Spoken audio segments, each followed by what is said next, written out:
ujung selatan Aceh, di antara deretan kelapa dan ombak yang tak pernah diam, berdiri sebuah desa tua bernama Lok Barona.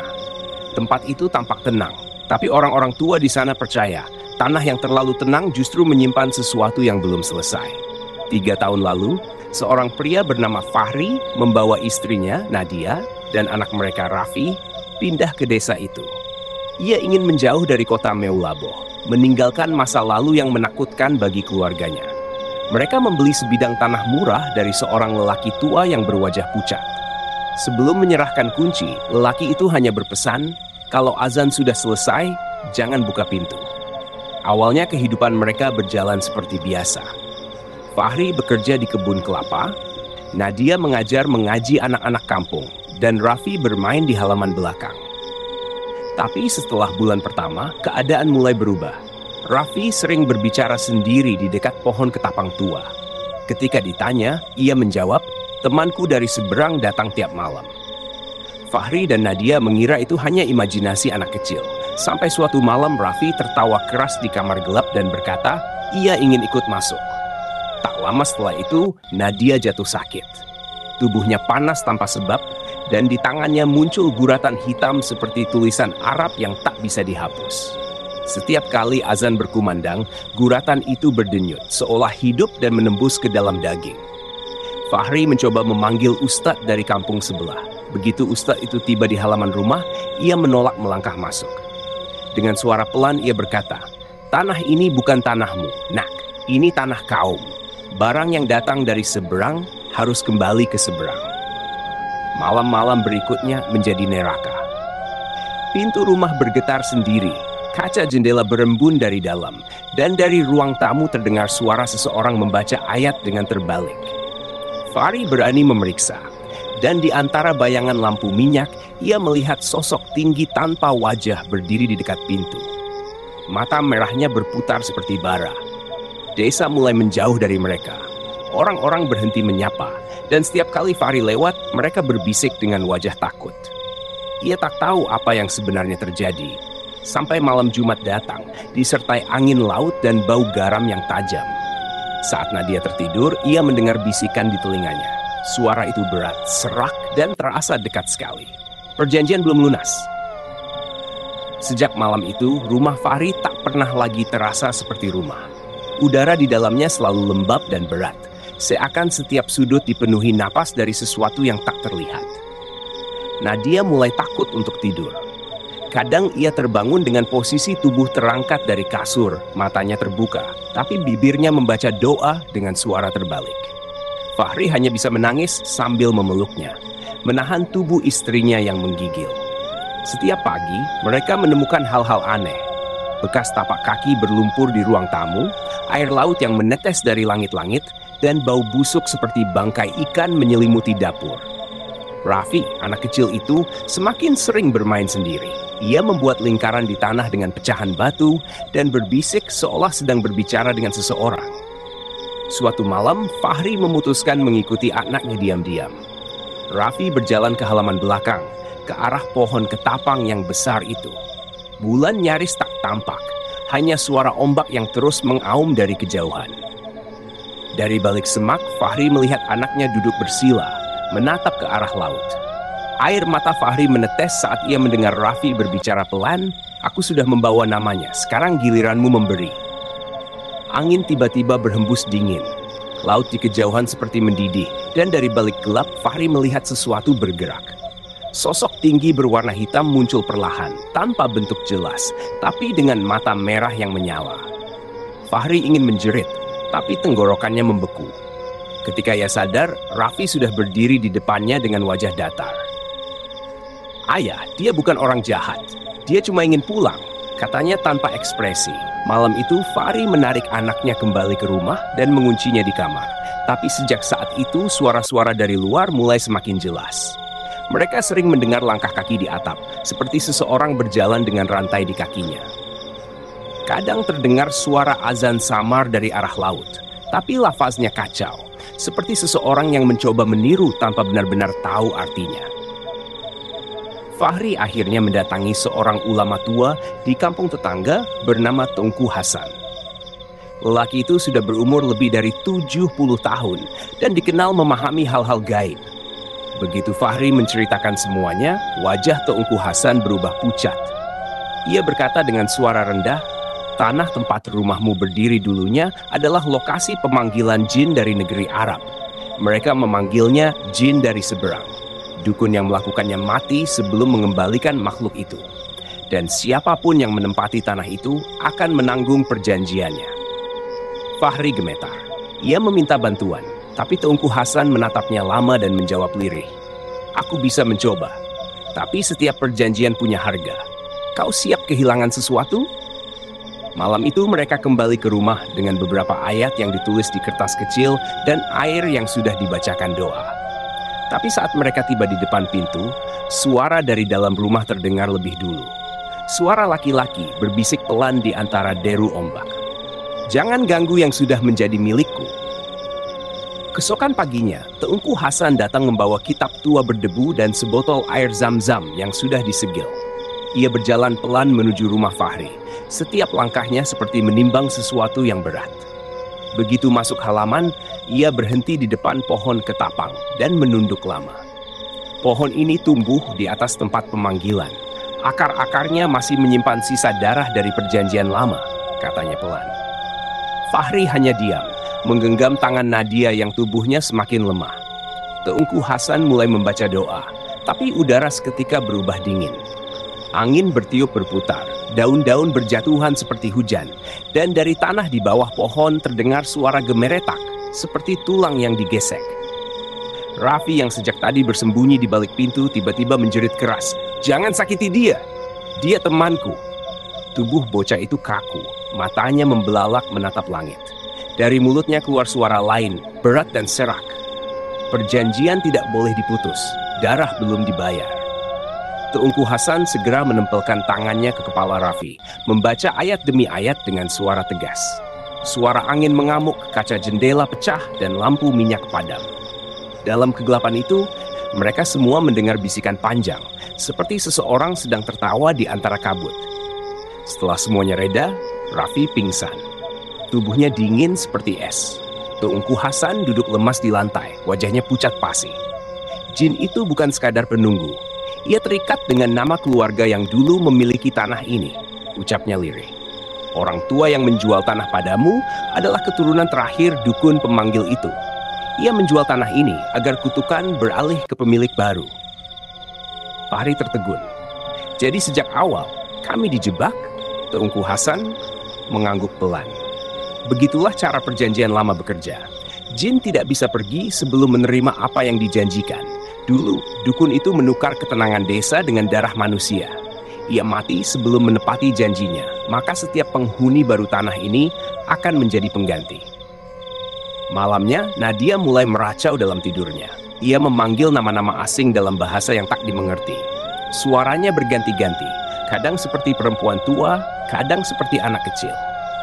Fahri duduk di sisi ranjang, memeluk tubuh istrinya yang bergetar. Di luar, laut bergemuruh seperti marah, dan angin membawa aroma anyir ke seluruh rumah. Menjelang tengah malam, pintu rumah terbuka sendiri. Dari balik gelap tampak kabut hitam perlahan masuk, melayang di atas lantai seperti asap. Di tengah kabut itu muncul siluet seseorang, tinggi dan kurus, mengenakan jubah kompeng camping. Tidak punya wajah, hanya mata merah yang berputar lambat. Suara itu muncul lagi, kali ini jelas dan tegas. Perjanjian belum lunas, waktu sudah dekat. Teungku Hasan berdiri gemetar sambil memegang kitab tua di tangannya, bersiap membaca ayat. Tapi sebelum sempat membuka mulut, api lampu padam seluruhnya. Rumah tenggelam dalam kegelapan. Dan dari dalam gelap itu, terdengar tawa kecil Raffi. Malam itu, gelap terasa lebih pekat dari biasanya. Lampu minyak mati total, dan hanya cahaya petir sesekali yang menyingkap wajah-wajah ketakutan di dalam rumah. Teungku Hasan berusaha membaca ayat suci, tapi suaranya terbata-bata. Setiap kali satu ayat terucap, udara di sekitarnya terasa seperti mengeras, menekan dadanya hingga sulit bernapas. Fahri memeluk Raffi yang masih pingsan. Tapi dari dada anak itu keluar suara gemuruh halus, seperti bisikan banyak orang yang berdoa dalam bahasa asing. Nadia menatap kosong ke arah jendela. Bibirnya bergetar pelan, mengucap sesuatu yang membuat bulu kuduk Fahri berdiri. "Aku sudah berjanji, jangan ambil anakku." Suara itu bukan suaranya sendiri. Terlalu berat, terlalu tua. Saat ia berbicara, kulit lehernya tampak menegang dan guratan hitam di tangannya bergerak naik, merayap ke wajah. Tiba-tiba, dari balik kabut yang memenuhi ruangan, muncul tangan kurus berwarna kelabu. Jemarinya panjang, meneteskan cairan gelap seperti darah. Tangan itu menyentuh lantai, meninggalkan jejak terbakar. Fahri menjerit, menarik Nadia menjauh. Tapi sosok itu terus maju. Dari balik kabut, tampak tubuh tinggi mengenakan kain kusut, tanpa kepala. Hanya lubang gelap di lehernya yang mengeluarkan suara desis. Teungku Hasan berdiri, menekan kitabnya ke dada, lalu berteriak membaca doa keras-keras. Seketika, sosok itu berhenti. Tapi Raffi, yang sedari tadi diam, membuka matanya perlahan. Pandangannya kosong, dan dari bibirnya keluar suara berat, bukan miliknya sendiri. "Darah harus dibayar. Kau yang membawa kami ke sini." Fahri memeluk anaknya kuat-kuat. "Aku tak paham apa yang kalian mau. Ambil apa saja, jangan anakku." Teungku Hasan menatap Fahri dengan mata bergetar. Setiap perjanjian punya pengganti. Jika yang pertama menolak membayar, darah keturunannya akan diambil. Anakmu menjadi gantinya. Fahri terdiam. Suara angin bertiup dari luar jendela, membawa bau asin dan amis yang membuat perutnya mual. Di luar rumah, ombak menggelegar seperti suara ribuan langkah mendekat. Sosok tanpa kepala itu perlahan berbalik arah, berjalan ke pintu. Tapi suaranya tetap terdengar di dalam ruangan. Jika fajar datang, yang terikat akan ditarik kembali. Fahri panik. Ia menyalakan sisa api di lampu minyak. Tapi nyala itu hanya bertahan sekejap lalu padam lagi. Dalam remang, ia melihat bayangan sosok itu keluar menuju laut, meninggalkan jejak hitam di tanah. Nadia pingsan. Teungku Hasan terduduk. Wajahnya pucat, tangannya gemetar. "Masih ada waktu sampai fajar," katanya pelan. "Kalau ingin anakmu selamat, harus ada darah pengganti yang rela diambil sebelum matahari naik." Fahri menatap istrinya yang terbaring lemah, lalu menatap Raffi yang tertidur dengan guratan hitam di wajahnya. Hatinya hancur. Pilihan yang diberikan terlalu kejam. Tapi laut di luar terus bergejolak, seolah menuntut jawaban. Dan di antara desau angin yang menembus dinding bambu, terdengar bisikan halus menyelinap ke telinganya. "Pilih, sebelum kami yang memilih." Menjelang tengah malam, rumah Fahri diselimuti hawa dingin yang menusuk tulang. Angin dari laut membawa kabut putih yang menelusup masuk lewat celah-celah dinding bambu. Teungku Hasan duduk di sudut ruangan. Wajahnya tertunduk, bibirnya terus berkomat kamit membaca ayat. Setiap kali ia berhenti, cahaya pelita redup dan bayangan hitam di sudut ruangan tampak semakin jelas. Fahri memandangi istrinya yang masih pingsan. Wajah Nadia pucat, tapi bibirnya bergerak seolah sedang berbicara dengan seseorang dalam mimpi. Dari dada Raffi masih terdengar suara bergetar, seperti dua napas yang keluar bersamaan. Fahri tak tahan lagi. Ia berlutut di hadapan Teungku Hasan. Air matanya jatuh tanpa henti. "Bagaimana caranya menyelamatkan anakku?" Teungku Hasan membuka mata perlahan. Perjanjian lama tak bisa dihapus, tapi bisa dialihkan. Harus ada darah lain yang ditukar sebelum fajar. Fahri tercekat. "Maksudnya pengganti?" "Ya," jawab Teungku Hasan berat. "Darah manusia yang rela menggantikan. Jika tidak, jin itu akan mengambil yang sudah ditandai." Suara ombak menggulung makin keras. Dari luar terdengar gemuruh seperti banyak orang berlari di tepi pantai. Tanah bergetar lembut. Fahri menggenggam tangan istrinya erat, sementara air mata menetes di pipinya. Tiba-tiba, Nadia membuka mata. Tatapannya kosong, tapi senyum tipis muncul di wajahnya. "Biarkan aku yang pergi," katanya pelan. "Kau tahu, aku yang membuka pintu malam itu." Fahri menggelengkerak, "Jangan bicara begitu." Nadia menatapnya lembut, lalu melirik ke arah Raffi. "Aku sudah tahu sejak awal.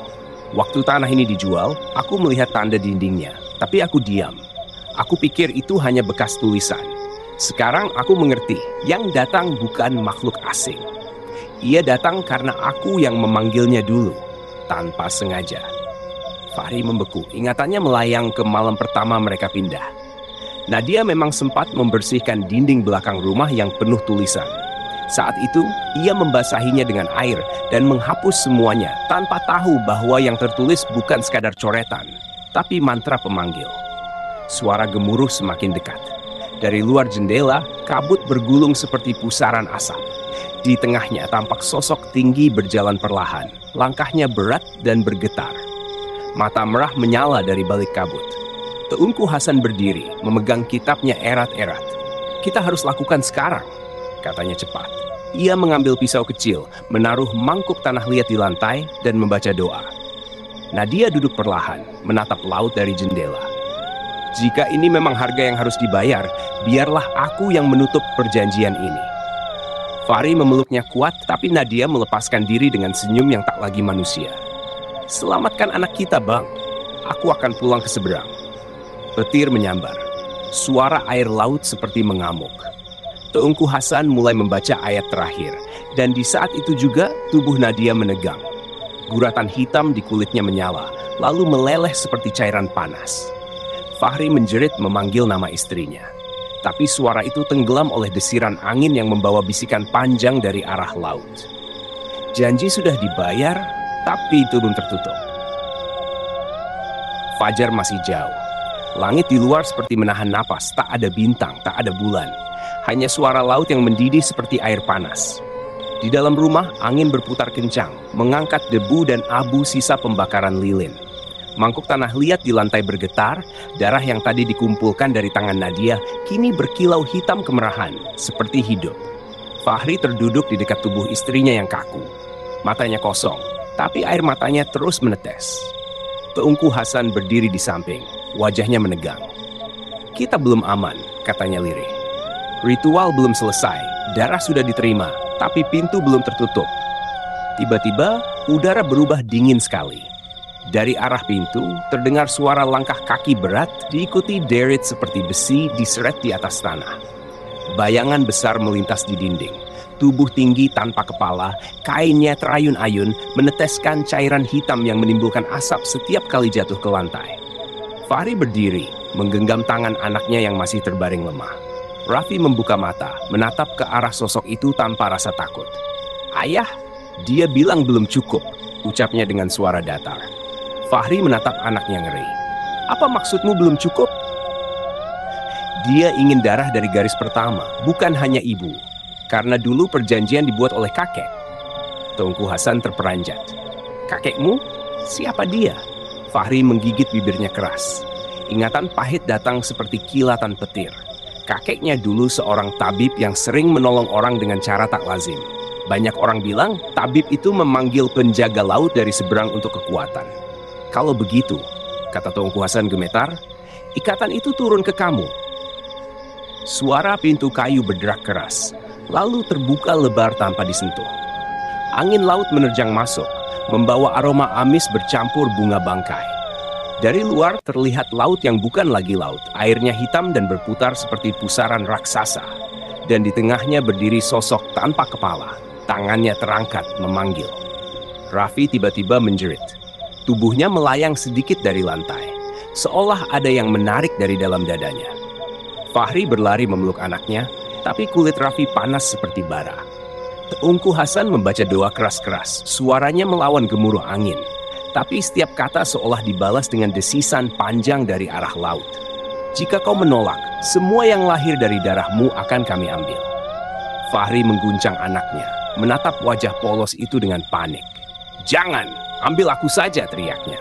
Tapi suara itu tak berhenti. Cahaya petir menyambar. Dalam sekejap, ruangan itu tak lagi seperti rumah. Lantai berubah menjadi pasir basah. Dinding seolah mencair. Dan di sekeliling mereka hanya ada kabut putih pekat. Di tengah kabut itu tampak banyak sosok samar, tinggi, kurus, dan berjalan pelan seperti bayangan menunggu giliran. Raffi tiba-tiba tersenyum. Suaranya bukan lagi suaranya sendiri. "Ayah, dia sudah datang." Fahri memeluk anaknya erat, matanya memandang laut hitam di depan mereka. Di sana, sebuah pintu cahaya kelabu terbuka, bergoyang seperti riak air. Dari dalamnya keluar bisikan lembut namun mengancam. "Waktumu tinggal sedikit. Jika fajar tiba dan pintu ini masih terbuka, dunia kalian akan bersatu." Teungku Hasan menatap Fahri. Kau tahu apa yang harus dilakukan, Nak. Satu pengorbanan lagi, atau semuanya binasa. Angin mengguncang rumah itu hingga nyaris roboh. Fahri menatap tubuh istrinya, lalu anaknya, dan laut yang terus memanggil. Pintu ke seberang menunggu. Langit timur mulai berwarna kelabu, namun fajar yang datang malam itu bukan membawa terang, melainkan kabut yang makin tebal dan berat. Di luar rumah, ombak menabrak karang, menimbulkan bunyi seperti jeritan panjang. Rumah Fahri berdiri di ambang dua dunia. Satu di darat, satu di laut. Teungku Hasan berlutut, tangannya bergetar hebat. "Kita tak punya waktu, Fahri," katanya lirih. Begitu matahari muncul dan pintu belum tertutup, jin itu akan menetap di dunia ini. Tak ada yang bisa menghentikannya. Fahri menatap anaknya yang kini duduk diam di tengah ruangan. Mata Raffi berubah sepenuhnya hitam. Setiap kali ia membuka mulut, udara di sekitarnya bergetar. Dari luar jendela terlihat sosok tanpa kepala berdiri di tepi laut, memanggil perlahan, menunduk seolah menunggu sesuatu yang sudah dijanjikan. "Dia mau darahku, bukan anakku," ucap Fahri parau. Teungku Hasan menggeleng. "Bukan begitu caranya. Kau tak bisa menyerahkan diri begitu saja. Harus ada niat, harus ada doa untuk menutup pintu. Kalau kau pergi tanpa itu, dia akan membawa semuanya." Fahri menatap istrinya yang sudah tak bernyawa. Wajah Nadia tenang, seolah tidur. Hanya guratan hitam di lehernya yang belum hilang, mengingatkan bahwa perjanjian itu nyata. Di luar, langit mulai berwarna oranye pudar. Suara laut semakin liar. Kabut putih masuk ke dalam rumah seperti gelombang, melilit kaki Fahri dan Teungku Hasan. Dari pusaran kabut itu muncul tangan-tangan kurus, berusaha menarik sesuatu dari tanah. Raffi berdiri perlahan, menatap ayahnya. Dia bilang, "Kalau ayah pergi, pintu bisa tertutup," katanya datar. "Tapi ayah harus jalan sendiri." Fahri memeluk anaknya erat. "Kau harus hidup, Nak. Apapun yang terjadi, jangan pernah ke laut lagi." Raffi tidak menjawab. Ia hanya menatap ayahnya dengan mata yang bergetar, seolah ada dua jiwa di dalam dirinya. Fahri berjalan ke arah pintu, melewati kabut dan pasir basah yang menggantikan lantai rumahnya. Di luar, angin menampar wajahnya kuat-kuat. Ombak menjulang tinggi, lalu pecah di depan kakinya. Sosok tanpa kepala itu berdiri di tengah air, mengulurkan tangan. Teungku Hasan berteriak dari dalam rumah, membaca ayat terakhir dengan sekuat tenaga. Suaranya berpacu dengan deru angin dan gemuruh laut. Fahri menatap sekali lagi ke arah rumah. Raffi berdiri di ambang pintu. Wajahnya datar tapi matanya basah. "Ayah sudah janji," kata Fahri pelan. "Sekarang ayah lunasi semuanya." Ia melangkah ke laut. Air hitam itu langsung naik, menyelimuti tubuhnya sampai bahu. Sosok tanpa kepala mendekat, dan untuk pertama kalinya, dari lubang di lehernya, keluar cahaya putih menyilaukan. Fahri menutup mata, mengucap satu doa terakhir. "Biar aku yang menutup pintu ini." Gelombang besar datang, menelan mereka berdua. Laut bergetar sekali, lalu sunyi. Kabut hilang seketika. Ketika fajar benar-benar tiba, rumah itu kosong. Di lantai tinggal kitab Tunku Hasan yang terbuka pada satu halaman dengan bercak darah kecil di tepinya. Raffi duduk diam di ambang pintu, menatap laut yang kini tampak tenang. Angin berhembus lembut, membawa suara samar seperti bisikan ayahnya. "Jangan pernah buat janji dengan yang datang dari seberang." Dan Laut Aceh Selatan kembali tenang. Untuk sementara.